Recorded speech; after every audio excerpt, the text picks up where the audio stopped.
ஒவ்வொரு வருஷத்துக்கும் கிட்டத்தட்ட 13 million ton plastics நம்ம மக்கள் எல்லாரும் பயன்படுத்துறாங்க. ஒரு நிமிஷத்துக்கு பல மில்லியன் பிளாஸ்டிக்கை நம்ம மக்கள் எல்லாரும் உபயோகப்படுத்துறாங்க. ஒரு பிளாஸ்டிக் பை மக்கிறதுக்கு கிட்டத்தட்ட 1000 வருஷங்கள் ஆகும்.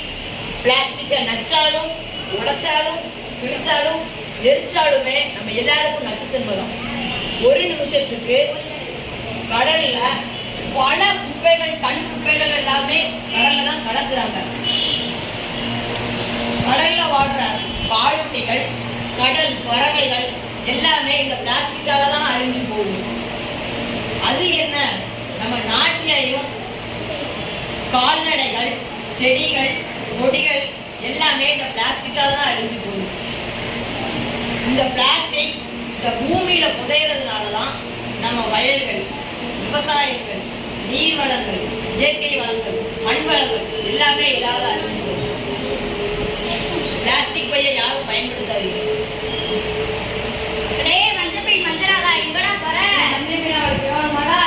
ஆமா, 4 பேர் மஞ்சள் பை எடுத்துக்கிட்டா இந்த நாடே மாறிப்போம்.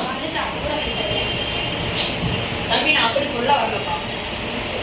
இப்ப நம்ம தான் தெற்காசி மாவட்டத்துலாம் பிளாஸ்டிக் ஏதென்று இவன் மஞ்சள் பையை கொண்டு வந்துட்டான்.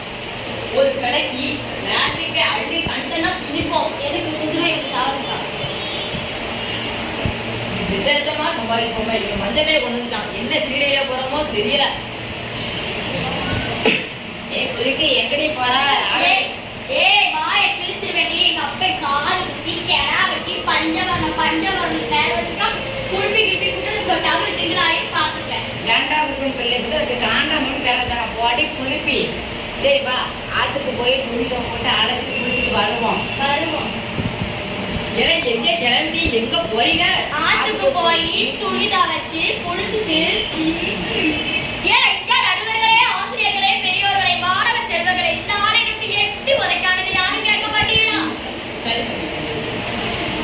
இதுலயே முடிக்க போறியா? ஆமா. இதுல குளிக்காதீங்கடா. யாரு? இதுல குளிச்சுதான் நம்ம ராமசாமி என்ன இருக்காரா? யாரு ரவாரா? எப்ப பார்த்தாலும் உனக்கு லொக்கு இடிச்சுட்டு கிடப்பாரு. அவருக்கு என்ன பியாதி வந்துச்சு? இதுல குளிச்சுதான் மக்களே செத்து போனா. அப்படியா? ஆமாடா. இந்த ஆத்துக்கு அந்த சைடு புல்டோசரி மேல இருக்காரா? புல்டோசரி பியாதி எம்எல்ஏ.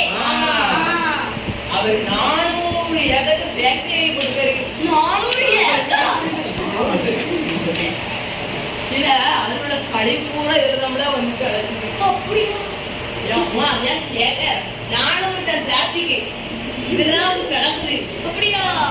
முக்கியமா கெமிக்கலு, ஆசிடு எல்லா கழிவும் இது நம்மள கலக்குது. அப்படியா? ஒரு மீன் கூட வளராதுல. அதான் கறிக்கு வைக்க மீன் கூட இல்லையானே. ஆமாடா, எல்லாம் செத்து கிடக்கு. அப்படியா? இங்கிட்டு வாழ இந்த காடு கரடி கண்மாயெல்லாம் அழிச்சு பெரிய ஃபேக்டரி கிட்டே ஃபேக்டரி. அது பத்தாக்குறைக்கு கழிவுகள் வேற, பிளாஸ்டிக் கழிவுகள் வேற. இது எல்லாத்தையும் போடுறதே நீங்க உருப்படியா? இங்கிட்டு வாழ ஒரு கண் தண்ணி 20 ரூபா, 1 கிலோ அரிசி 100 ரூபா. இப்படி விவசாயத்தை கெடுத்து ஆந்தை கெடுத்து பிளாஸ்டிக் எல்லாம் கம்பாக்குதியே. சோத்துக்கு ஈரம் பண்ண எடுத்து போய் எடுவட்ட வேலை.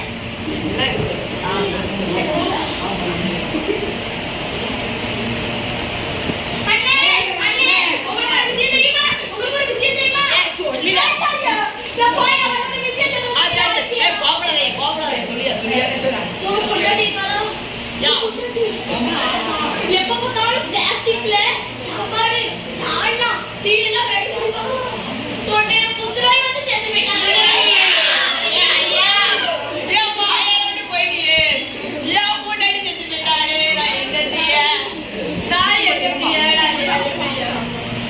யாருமே பிளாஸ்டிக்கை பயன்படுத்தாதீங்க. சாம்பார் வாங்க, சட்னி வாங்க, சால்னா வாங்க, எதுக்குமே பிளாஸ்டிக் யூஸ் பண்ணிடாதீங்க. மேடம் சார், யாருமே பிளாஸ்டிக்கை பயன்படுத்திடாதீங்க. உங்க பைய உங்க பேக்ல எப்பயுமே ஒரு மஞ்சள் பைய வச்சுக்கோங்க. அதான் நம்ம எல்லாத்துக்குமே நல்லது. நான் வளர்த்த வரைய நானே அறுவடை பண்ணிட்டேன்னு என் பொண்டாட்டி போயிட்டானே அம்மா.